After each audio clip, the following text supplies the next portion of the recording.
creepy true story. A teenage girl lived with her father in a small house. Ever since her mother had passed away, her father had been everything to her. One morning, her father told her that he was going on a business trip and would be home late at night. He kissed her on the forehead, took his briefcase, and left. After school, the girl did her homework and sat down to watch TV. By midnight, her father still hadn't returned, so she went to bed. That night, she had a dream. She was standing at the edge of a busy highway, and her father was on the other side. He was cupping his hands around his mouth and shouting something, but she couldn't make out the words. When the cars momentarily quieted down, she barely heard him say, "Don't open the door." At that moment, she woke up to a loud noise. She sat up in bed.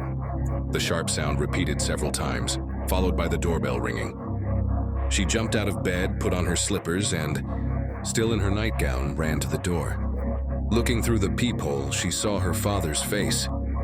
"Hold on, I'm opening up," she said, unlatched the lock, and was about to turn the doorknob. But at the last moment, she stopped and looked through the peephole again. Something about her father's expression wasn't right. His eyes were wide open. He looked terrified.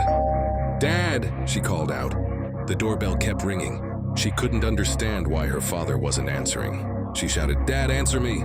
Is someone there with you? Why aren't you saying anything?" Tears welled up in her eyes. The doorbell kept ringing and ringing, but her father remained silent. "I won't open the door until you answer me." Her voice was trembling.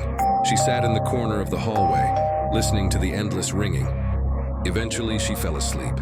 At dawn, she woke up, walked to the door, and looked through the peephole again. Her father was still there, staring directly at her.